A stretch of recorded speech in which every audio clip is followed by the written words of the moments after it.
Nos adentramos en un territorio sombrío, donde las últimas palabras de hombres y mujeres condenados a muerte resuenan con una frialdad perturbadora. Este no es un viaje hacia la redención, sino una inmersión en la psique de aquellos que, al borde del abismo, eligieron dejar un legado de oscuridad. Exploraremos las cartas finales de 18 asesinos ejecutados, desentrañando los hilos de sus pensamientos más íntimos. Cada misiva es un eco distorsionado de sus crímenes, una ventana a la mente que concibió lo impensable.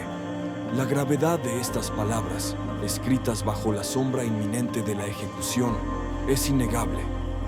Nos obligan a confrontar la naturaleza del mal, a cuestionar los límites de la moralidad humana. Incluiremos citas textuales y las últimas palabras de estos individuos para que la autenticidad de su oscuridad resuene sin filtros. La verdad, por más cruda que sea, es nuestra única guía. Este documental no busca ofrecer respuestas fáciles ni justificaciones. Simplemente invita a la confrontación directa con la oscuridad inherente a la condición humana. 18.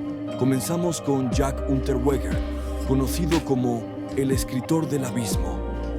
Este asesino se transformó en un novelista aclamado, solo para continuar su senda de muerte tras su liberación. Sus crímenes eran brutales, y su intelecto, una herramienta para la manipulación. Su carta final es un testimonio de su retorcida percepción de la realidad. El infierno me enseñó a escribir. Ahora escribiré desde dentro, dejó escrito. Sus palabras, una extensión de su violencia, buscaban una forma de trascender la muerte. Su caso nos muestra cómo el talento puede ser un disfraz elegante para el monstruo. Las palabras, en sus manos, se convirtieron en otra forma de asesinato. 17 luego, Ángel Maturino Reséndiz, el vagabundo de Dios.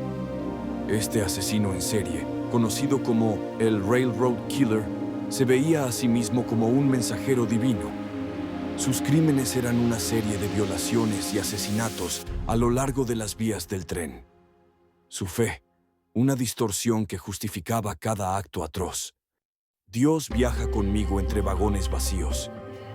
Él me guía, escribió. Una fe confundida con el destino, donde Dios era un compañero de viaje cansado. Su narrativa revela una mente que fusionó lo sagrado con lo profano, creando una deidad personal que aprobaba su violencia. 16. Elizabeth Bathory, la condesa sangrienta, aunque no ejecutada. Su leyenda y sus escritos son igualmente perturbadores. Entendió el poder del mito y la sangre.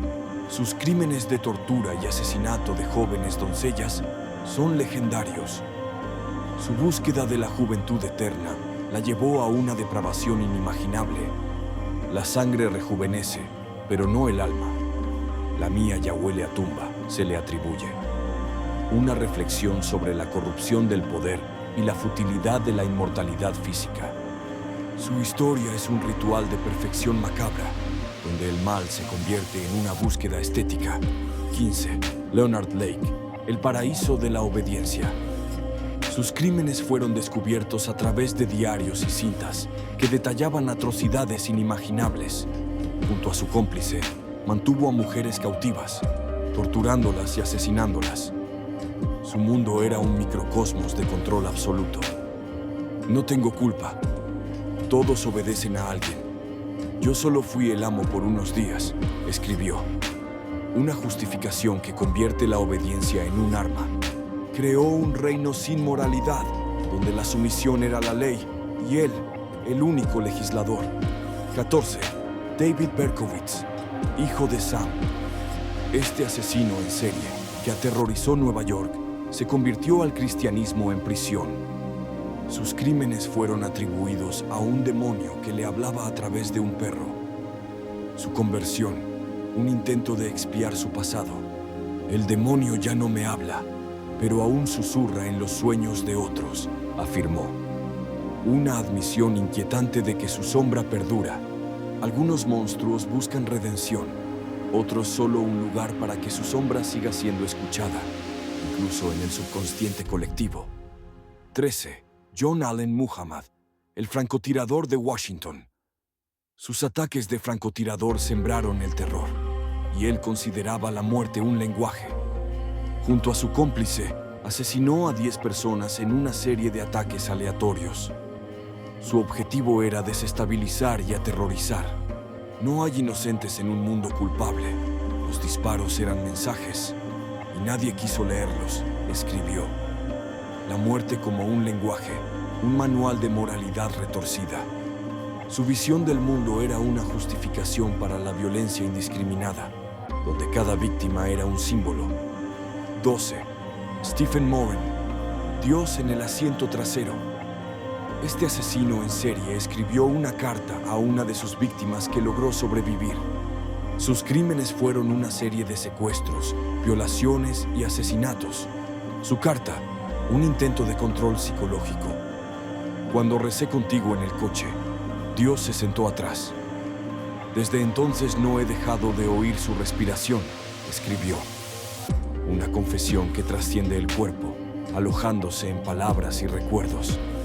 La culpa y el miedo se manifiestan en una presencia constante, una sombra que persigue incluso al perpetrador. 11. Tomás Grasso, La última cena. Ejecutado, se hizo famoso por quejarse de su última comida. Sus crímenes fueron 2 asesinatos por estrangulamiento. Su última petición, un acto de desafío. Pedí espaguetios enlatados. Me trajeron pasta normal. No me lo merezco, se quejó. Un sarcasmo como acto de desafío. Un humor como última forma de poder. También añadió, reímos antes de morir, pero el eco siempre regresa. Una reflexión sobre la persistencia de la memoria y el impacto de sus actos. 10. Gary Gilmore, Hazlo rápido. Fue el primer ejecutado tras el restablecimiento de la pena de muerte en Estados Unidos. Sus crímenes fueron 2 asesinatos en Utah. Su actitud ante la muerte fue de una frialdad impactante. No quiero lágrimas, solo acción. La muerte no es el final, es un cambio de turno, escribió. Sus últimas palabras fueron, hagámoslo. Comprendió la inevitabilidad, un desafío y un pacto con la muerte misma. Su final fue tan directo como sus crímenes. 9. Carl Panzram, Odio puro. Confesó numerosos asesinatos y violaciones, sin mostrar el menor remordimiento. Su vida fue una espiral de violencia y depravación. Su filosofía, una declaración de guerra contra la humanidad. El odio es mi religión, declaró. Sus últimas palabras fueron, date prisa, bastardo, o te mataré yo mismo. El odio como la declaración definitiva de identidad, una fuerza motriz que lo consumió por completo. 8. Albert Fish, La carta del infierno. Un pedófilo y asesino de niños, escribió una carta a la madre de una de sus víctimas. Sus crímenes fueron de una crueldad inimaginable, incluyendo canibalismo.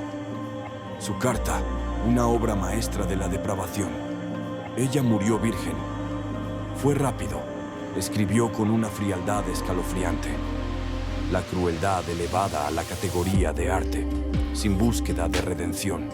Su mente no buscaba justificación, solo la expresión más pura de su sadismo. 7. Peter Kürten, El vampiro de Düsseldorf. Este asesino en serie estaba fascinado por el sonido y la sangre. Sus crímenes incluían asesinatos, violaciones y mutilaciones. Su curiosidad, incluso ante la muerte, era macabra. Dígame, después de que me corten la cabeza, ¿seguiré oyendo mi propia sangre salir?, preguntó. Un placer en la anticipación, un control del miedo, la eternidad de la narrativa, donde el sonido de su propia muerte se convierte en una última sinfonía. 6. Timothy McVeigh, Invictus. El autor del atentado de Oklahoma City, un acto de terrorismo doméstico. Sus crímenes causaron la muerte de 168 personas. Su carta final fue una declaración de desafío. Copió el poema Invictus, añadiendo, y mi alma no se arrodilla. Una justicia autoproclamada que esconde un alma endurecida, un mensaje desafiante, una negación de cualquier autoridad moral sobre él. 5. Charles Manson, El círculo nunca se cierra.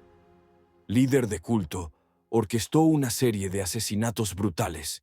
Sus crímenes fueron perpetrados por sus seguidores bajo su influencia. Su filosofía, una apología del caos. El caos nunca termina, solo cambia de cara. Cuando el sol muera, sabrán que sigo cantando, escribió. El caos como filosofía, una canción eterna que sobrevive al cuerpo. Su legado es una perturbadora sinfonía de desorden y manipulación. 4. Richard Ramírez. Saluda a Satán por mí.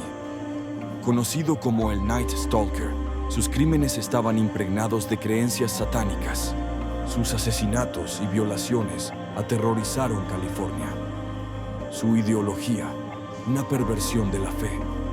Satán no es un monstruo, es libertad. No lloren por mí, recen por los débiles que creen en la luz, escribió. El mal como un aliado, la perversión como filosofía y fe. Su visión del mundo era una inversión total de los valores morales. 3. Ted Bundy, el espejo. Uno de los asesinos en serie más infames de la historia. Sus crímenes fueron una serie de secuestros, violaciones y asesinatos de mujeres jóvenes. Su carisma, una máscara para su depravación. Todos llevamos el mal dentro. La diferencia es que yo tuve el valor de mirarlo a la cara, afirmó. Su última línea fue: si alguna vez me entienden, ya serán uno de los míos. Refleja la oscuridad que, según él, reside en todos nosotros. Una invitación a la complicidad. 2. Aileen Wuornos. Te veré en el apocalipsis. Una de las pocas asesinas en serie femeninas. Sus crímenes fueron el asesinato de 7 hombres. Su vida, una espiral de violencia y desesperación. No tengo miedo a morir. Cristo viene conmigo. Y cuando regrese, traerá fuego sobre esta tierra podrida, escribió. Sus últimas palabras fueron: volveré como una tormenta. Buscaba transformar la muerte en un fenómeno persistente, una fuerza de la naturaleza. 1. John Wayne Gacy, el payaso que no se disculpó, conocido como el payaso asesino, un asesino en serie. Sus crímenes fueron el asesinato de al menos 33 jóvenes. Su fachada de payaso, un contraste macabro con su verdadera naturaleza. Solo Dios puede juzgarme, y Él sabrá que fui mejor payaso que asesino, escribió. Sus últimas palabras fueron: bésame el culo. Un acto final de desafío, un poder a través del sarcasmo, negándose a conceder la última palabra a sus verdugos. Hemos recorrido un camino oscuro, guiados por las palabras de aquellos que habitaron el abismo. La voz grave de la narración ha sido nuestro único faro. El diseño sonoro, aunque no mencionado explícitamente, ha buscado crear una atmósfera inquietante, un telón de fondo para estas confesiones finales. El ritmo lento y metódico ha permitido que cada palabra se asiente, que cada reflexión cale hondo. ¿Y si el mal tuviera razón? Esta pregunta persiste, flotando en el aire, mucho después de que las últimas palabras se hayan pronunciado. Nos obliga a confrontar nuestras propias concepciones del bien y el mal, y el poder inquebrantable de la palabra escrita, incluso desde el borde de la tumba. Si te ha gustado este video y te apasiona el misterio y la oscuridad, suscríbete al canal y disfruta de contenido cada semana.